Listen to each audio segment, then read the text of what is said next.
जय हिंद प्यारे साथियों, आप सभी का एक बार फिर से स्वागत है हम सभी के यूट्यूब चैनल अपना स्टडी सेंटर में। साथियों, आज का जो हमारा टॉपिक है वह सीडीपी के पहले ही अध्याय बाल विकास की अवधारणा और इसके अधिगम से संबंध का आज टॉपिक है। तो साथियों, ज़्यादा देरी न करते हुए चलिए वीडियो को स्टार्ट करते हैं। आज का जो साथियों हमारा जो आज का सेशन है वह बाल अवस्था एवं बाल विकास। तो आज हम इसके अंतर्गत बाल विकास की अवधारणा और इसका अधिगम से संबंध पढ़ेंगे। यानी बाल विकास है क्या, इसका अर्थ क्या है और इसका अधिगम से क्या संबंध है, आज हम इसी अवधारणा पे बात करेंगे। तो सीधी सी बात है कि हम जो है तो पहला टॉपिक जो है तो बाल विकास की अवधारणा यानी बाल मनोविज्ञान। यहाँ पे देखें कि बाल मनोविज्ञान 0 से 18 वर्ष तक रहता है। यानी जो बाल विकास होता है वह 0 से लेकर 18 वर्ष की उम्र तक को हम बाल विकास कहते हैं। यानी अगर जब बच्चा पैदा होता, जन्म लेता है और जन्म से 18 वर्ष तक उसकी जो अवस्था होती है वह बाल विकास या बाल मनोविज्ञान की अवस्था कहलाती है। बाल विकास दो शब्दों से मिलकर बना है, एक है बालक या बाल और दूसरा क्या है, विकास। पहला है बालक या बाल और दूसरा क्या है कि विकास, जिसका अर्थ होता है बालक के प्रत्येक आयाम का विकास ही क्या कहलाता है, बाल विकास। तो अगर हम बात करें जो बाल विकास का मतलब या आशय की बात करें तो जो बाल विकास है कि बालक के, जब एक बालक जन्म लेता है तो बालक के सारे आयामों का जब पूर्ण रूप विकास होता है तो वह बाल विकास कहलाता है। जब आयामों की अगर हम बात करें तो उसमें जैसे शारीरिक विकास, मानसिक विकास है ना, सामाजिक विकास, मनोवैज्ञानिक विकास, तो वो जितने भी आयाम है एक बालक के, उन सभी आयामों का विकास ही क्या कहलाता है, बाल विकास कहलाता है। निषेचन क्रिया के उपरांत गर्भधारण से लेकर किशोरावस्था तक के बालक के विकास को ही बाल विकास कहा जाता है। अगर हम दूसरे शब्दों में बात करें कि निषेचन क्रिया के उपरांत जब बालक गर्भ में आता है और गर्भ से लेकर किशोरावस्था तक यानी 18 वर्ष की उम्र तक बालक का जो विकास होता है वह बाल विकास की जो है वह बाल विकास कहलाता है। यानी निषेचन क्रिया के बाद यानी गर्भ में आने से के बाद और 18 वर्ष की उम्र के पहले तक जो विकास होता है, क्रमबद्ध विकास होता है, वह विकास कहलाता है। यहाँ पे अगर हम बात करें तो बाल विकास का इतिहास प्लेटो जो 427 ईसा पूर्व से 344 ईसा पूर्व तक इनका समय माना जाता प्लेटो का। तो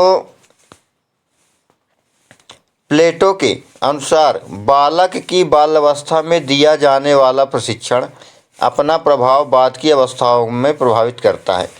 तो जो प्लेटो है उनका यह मानना था कि जो बालक की जो बाल्यावस्था में जो उसे ज्ञान दिया जाता, जो अधिगम उसे कराया जाता, सिखाया जाता है, तो उसका प्रयोग वह आने वाली अवस्था में भी जो है तो उसका प्रभाव पड़ता है। यानी जैसे बालक को अगर हम बाल्यावस्था में बोलना सिखा देते हैं, लिखना सिखा देते हैं, पढ़ना सिखा देते हैं, तो उसका उपयोग वह आने वाली वृद्धावस्था, प्रौढ़ावस्था है ना, किशोरावस्था, तो वयस्कता, इन अवस्थाओं में भी वह उन सारे अधिगम जो किया, उन सीखा, उनका प्रयोग वह कर सकता है। तो यहाँ से सीधा सा आशय है कि जो बालक सीखता है वह उस अपना जो प्रशिक्षण है उसको वह बाद की आवश्यकताओं जो अवस्थाएं हैं उनमें भी वह प्रभावित करता है। इस कारण प्लेटो को प्रारंभिक बाल मनोविज्ञान का जनक माना जाता है। तो इसी वजह से जो प्लेटो है, प्लेटो को जो है तो बाल मनोविज्ञान का जनक माना जाता है। सन 1774 ईस्वी में पिस्तोलॉजी नामक एक पिस्तोलॉजी ने बालक का प्रथम वैज्ञानिक रूप से अध्ययन किया।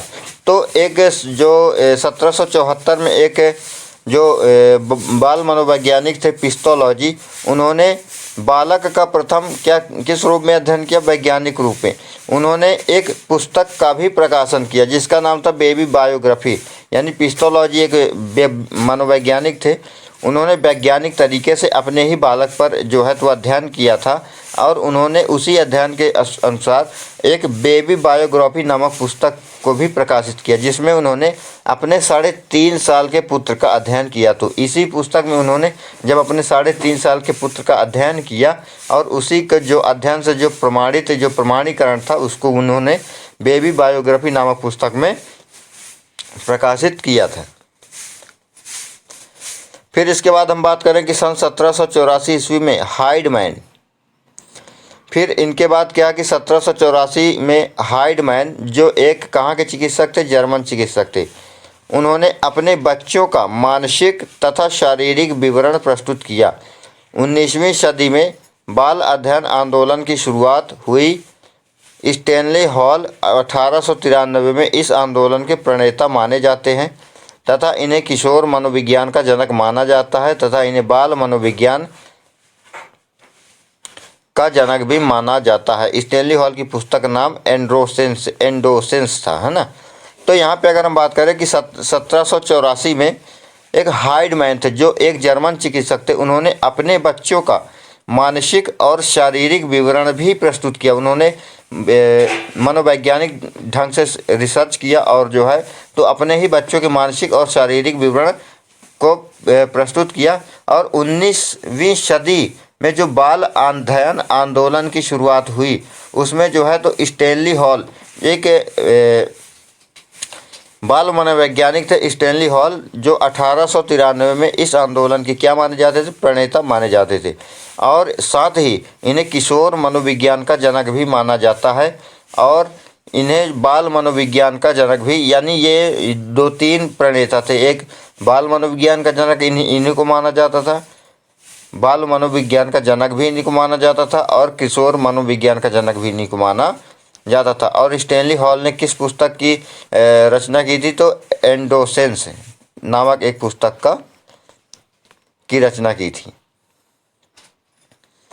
फिर इसके बाद हम बात करें कि इन्होंने ही बाल अध्ययन समिति एवं वेलफेयर संगठन का गठन किया था। तो इनके द्वारा जो है तो बाल अध्ययन समिति और वेलफेयर संगठन का भी अध्ययन किया था और गठन किया था।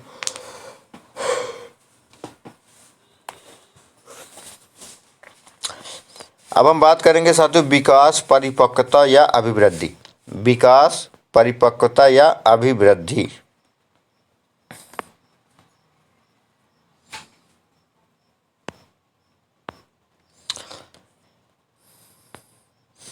तो यहाँ पे हम बात करें कि परिपक्वता का अन्य नाम ही विकास है। मानक के सभी आयामों में परिवर्तन जो है तो वह विकास कहलाता है। तो परिपक्वता का दूसरा नाम क्या है, विकास। यानी कहा जाए तो ये दोनों एक दूसरे के पर्यायवाची शब्द हैं।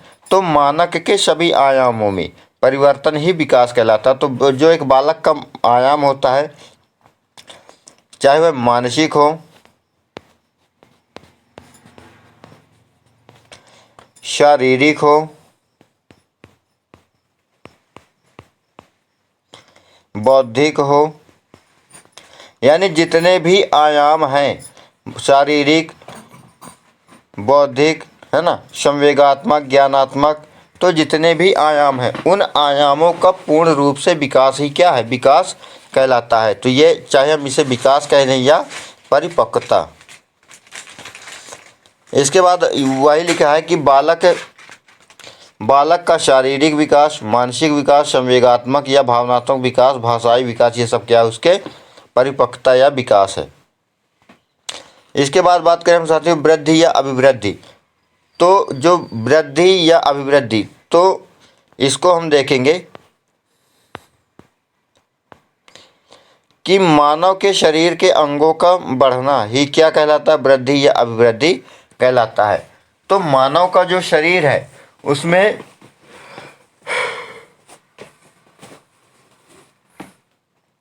परिवर्तन होना, उम्र के साथ परिवर्तन होना, तो वह उसकी क्या कहलाएगी, वृद्धि कहलाएगी। यानी जब मानव का एक बालक का जब शारीरिक परिवर्तन होता है तो वह वृद्धि या अभिवृद्धि कहलाता है। यहाँ पे वृद्धि और विकास में अंतर होता है, क्योंकि वृद्धि क्या एक शारीरिक प्रक्रिया, जबकि विकास जो है तो मानसिक प्रक्रिया होती है। अब हम यहाँ पे कुछ वृद्धि की विशेषताएं देखेंगे कि अभिवृद्धि या ग्रोथ यह बाहरी होती, तो यह कैसी होती, बाहरी होती है, इसे स्पष्ट रूप से देखा जा सकता है। अभिवृद्धि शारीरिक होती है ना, यानी अभिवृद्धि जो है तो शरीर से जुड़ी होती है। अभिवृद्धि एक निश्चित समय के बाद रुक जाती है, यानी जो अभिवृद्धि होती है, जो शरीर का विकास होता है, तो वह एक निश्चित अवस्था में होता है और निश्चित समय तक होता है। यानी जैसे ही वृद्धावस्था आती है तो शारीरिक विकास रुक जाता है। अभिवृद्धि का कोई निश्चित क्रम नहीं होता, यानी विकास का तो एक निश्चित क्रम होता है, लेकिन जो अभिवृद्धि होती है इसका कोई विकास निश्चित क्रम नहीं होता। अभिवृद्धि को मापा जा सकता है, तो अभिवृद्धि को मापा भी जा सकता है। जैसे एक बालक है, वह 2 फुट का है, फिर धीरे धीरे 2-4 साल बाद वो 4 फुट का हो जाएगा। तो इस तरह क्या अभिवृद्धि को जो है तो मापा जा सकता है। फिर हम बात करें विकास या डेवलपमेंट, तो विकास आंतरिक तथा बाहरी दोनों होता है। तो विकास कैसा होता है, विकास आंतरिक भी होता है और विकास बाहरी भी होता है। इसे महसूस कर सकते, इसे देख नहीं सकते लेकिन महसूस कर सकते हैं।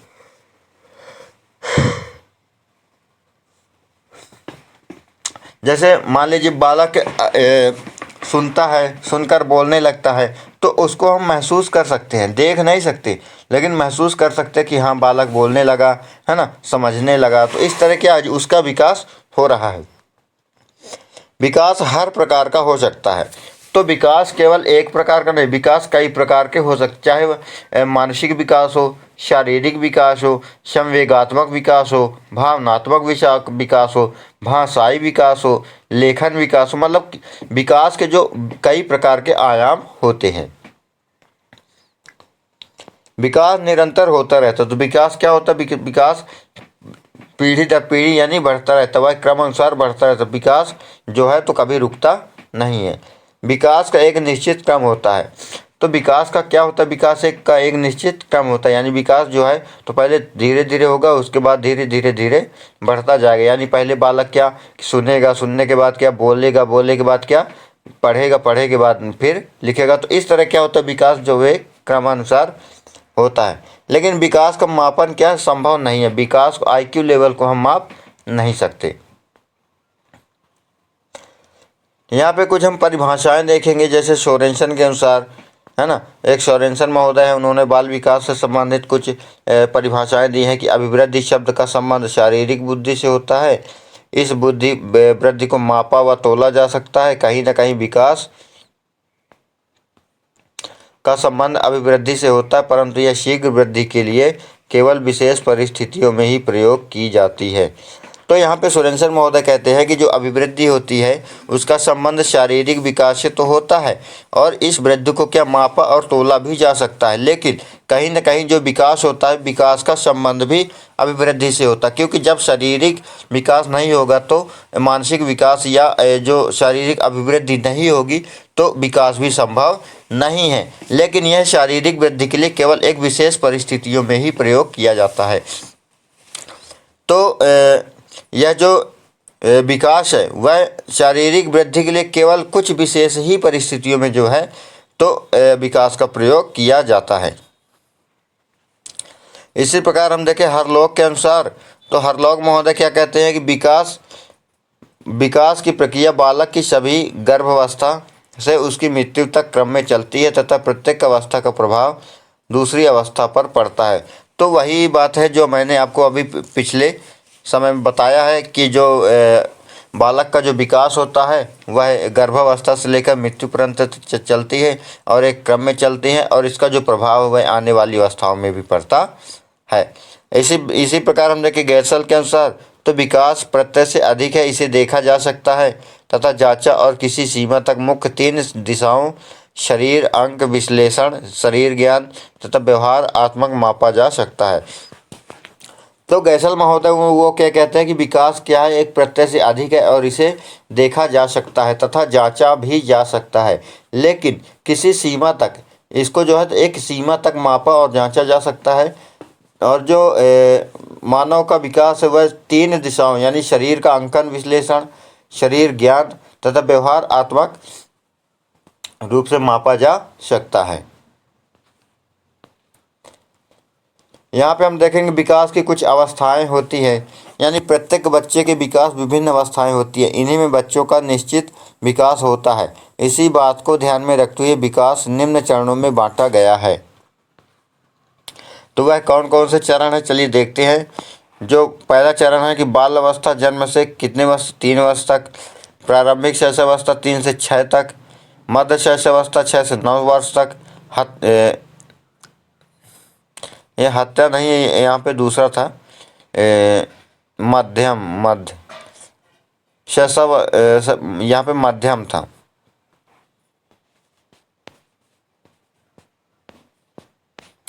मध्यम शैशवावस्था 9 से 12 वर्ष तक। पूर्व किशोरावस्था 11 से 15 साल तक। किशोरावस्था 15 से 18 साल तक। और प्रौढ़ावस्था जो है तो 18 वर्ष से ऊपर ये जो है तो ये अवस्थाएं हैं, यानी जो प्रौढ़ावस्था होती है वह 18 वर्ष से लेकर मृत्यु पर्यंत तक जो चलती रहती है। लेकिन वहीं पे अगर हम बात करें रॉस के अनुसार, तो यहाँ पे रोस है, यहाँ पे रॉस के अनुसार जो शारीरिक विकास की अवस्थाएं हैं, तो जो शैशवावस्था वह 1 से 5 साल तक होती है। बाल अवस्था 5 से 12 साल तक होती है। और जो किशोरावस्था वह 12 से 18 साल तक। और प्रौढ़ावस्था 18 साल से ऊपर। सीधी सी बात है कि वही बातें जो है तो दोहराई गई है। अब हम बात करेंगे कि बाल विकास की प्रमुख विशेषताएं। बाल विकास की प्रमुख कुछ विशेषताएं हैं, जैसे बाल विकास की प्रक्रिया जो होती है वह प्राकृतिक, सरल और स्वाभाविक होती है।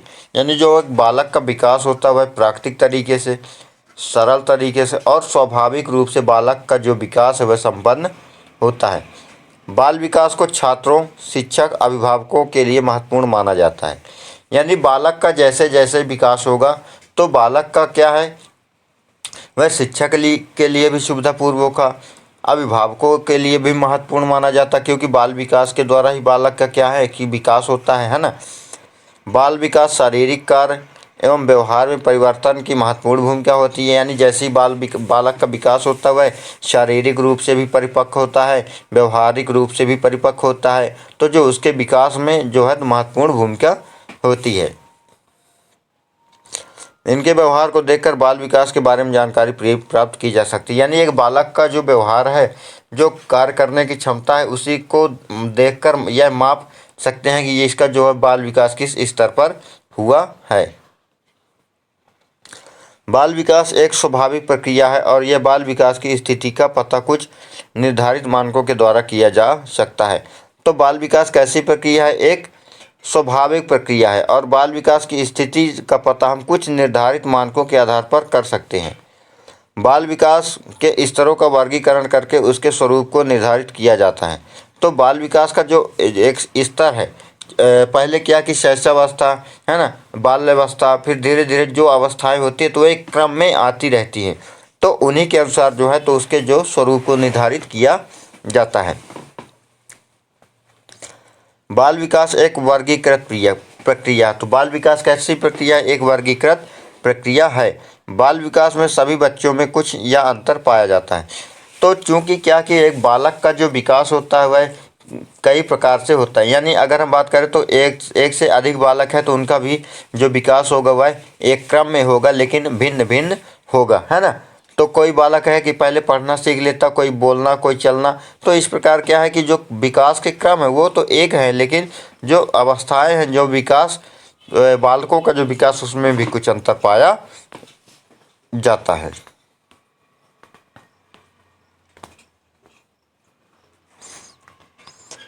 बाल विकास के सिद्धांत इसके मापन की प्रक्रिया पूरी तरह से विज्ञान के नियमों पर आधारित होती है। यानी जो बाल विकास के सिद्धांत है और इसके जो मापन की प्रक्रिया है वह पूरी तरह से वैज्ञानिक नियमों के पर आधारित होती है।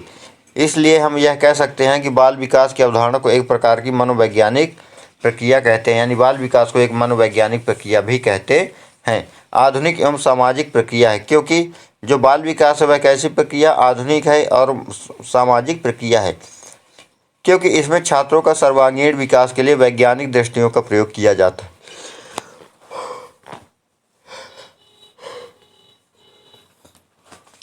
तो बाल विकास एक मानव सामाजिक प्रक्रिया है और इसमें जो है तो छात्र का सर्वांगीण विकास के लिए वैज्ञानिक दृष्टि यानी वैज्ञानिक मानकों का प्रयोग किया जाता है।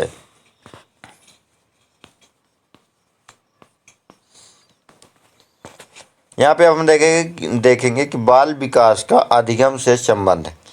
तो शारीरिक विकास में उच्च स्थिति की अवस्था में अधिगम या सीखने की प्रक्रिया तेज एवं स्थायी रूप से होती है। यानी जैसे ही बालक का शारीरिक विकास की स्थिति जो उच्च स्थिति होती है, तो उस अवस्था में जो बालक के अधिगम या सीखने की जो प्रक्रिया होती है वह तेज होती है और स्थायी रूप से होती है। और शारीरिक विकास की अच्छी स्थिति में न होने पर अधिगम की प्रक्रिया क्या है, धीमी होगी। तो सीधी सी बात है कि अगर बालक का शारीरिक विकास बढ़िया तरीके से हो रहा है, हष्ट पुष्ट है ना, तो उसका क्या अधिगम की प्रक्रिया उसकी अच्छी होगी। लेकिन वही बालक एक मानसिक रूप से प्रताड़ित है ना, शारीरिक रूप से कमज़ोर है, तो उसके जो अधिगम की प्रक्रिया होगी वह धीमी होगी।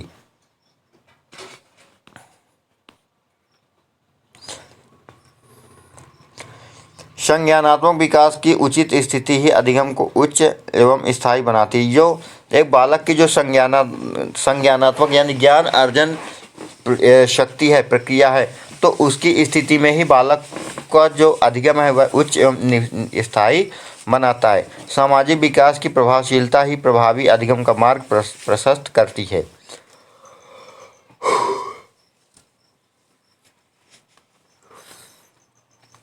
तो बालक का सामाजिक विकास की जो प्रभावशीलता है वह अधिगम के मार्ग को प्रशस्त करती है।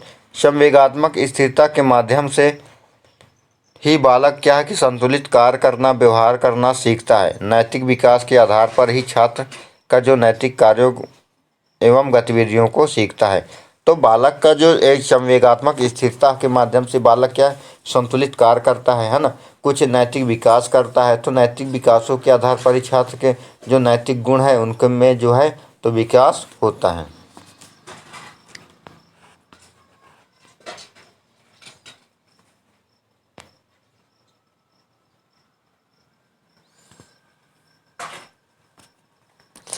मानसिक विकास के आधार पर ही छात्रों के द्वारा तर्क, चिंतन एवं खोज संबंधी गतिविधियां सीखी जाती है। तो जैसे ही बालक का मानसिक विकास होगा तो उसके जो मानसिक विकास के स्तर के द्वारा ही जो है तो उसकी जो है तो तर्क करने की, चिंतन करने की, खोज करने की जो सारी गतिविधियां हैं तो वह जो है तो मानसिक विकास के आधार पर ही सीखता है। फिर हमारा टॉपिक अगला है कि बाल विकास का उद्देश्य, आवश्यकता और महत्व। तो हमने यहाँ तक पढ़ लिया। अब हम देखेंगे कि बाल विकास का उद्देश्य क्या है, उसकी आवश्यकता क्यों है और उसका महत्व क्या है। तो जो पहला टॉपिक है यहाँ पे कि बाल विकास के आधार पर शिक्षक द्वारा स्कूल के माध्यम से विद्यार्थियों का अच्छा शारीरिक विकास किया जाता है। तो बाल विकास के आधार पर ही जो एक शिक्षक होता है वह स्कूल के माध्यम से विद्यार्थियों का एक अच्छा शारीरिक विकास करता है। यानी जो है तो उनमें जो है तो संवेगात्मक विकास, शारीरिक विकास के लिए प्रोत्साहित करता है। बाल विकास के आधार पर विद्यार्थियों का मानसिक विकास बढ़ाने का कार्य शिक्षक, विद्यालय तथा अभिभावक द्वारा किया जाता है। तो बाल विकास के माध्यम से ही बालक का जो शैक्षिक विकास है, शारीरिक विकास है, मानसिक विकास है, तो वह अभिभावक तथा परिवार में और शिक्षकों के माध्यम से और विद्यालय के द्वारा किया जाता है।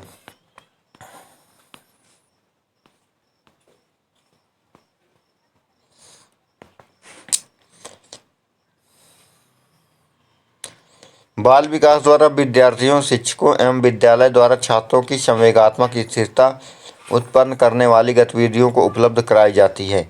यानी बाल विकास के द्वारा ही है जो विद्यार्थी, जो शिक्षक है वह विद्यालय में छात्रों की जो संवेगात्मक स्थिरता है उसको उत्पन्न करने वाली जो गतिविधियां हैं उनको उपलब्ध कराते हैं। बाल विकास के आधार पर छात्रों का क्या सामाजिक विकास किया जाता है, यानी बाल विकास के आधार पर ही बालकों का सामाजिक विकास किया जाता है ना। बाल विकास के आधार पर ही शिक्षक द्वारा प्रभावित अधिगम प्रक्रिया का आयोजन किया जाता है, यानी बाल विकास के द्वारा जो एक शिक्षक होता है वह अधिगम से आयोजित जो प्रक्रियाएं करता है जिससे बालक क्या अधिगम करता है।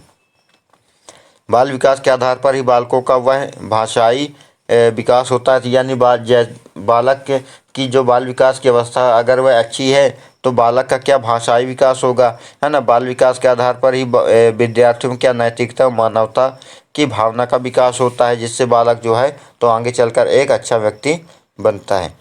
तो मैं आशा करता हूँ कि आपको वीडियो पसंद आई होगी और आपको ये पूरा कॉन्सेप्ट समझ में आ गया होगा। और अगर आपने अभी तक हमारे परिवार में नहीं जुड़ा है तो आप अपना स्टडी सेंटर यूट्यूब चैनल पर जाइए और वीडियो को लाइक कीजिए, कमेंट करिए, है ना, शेयर करिए और सब्सक्राइब करिए। फिर मिलेंगे एक नए वीडियो के साथ, नए टॉपिक के साथ। तब तक के लिए जय हिंद, जय भारत।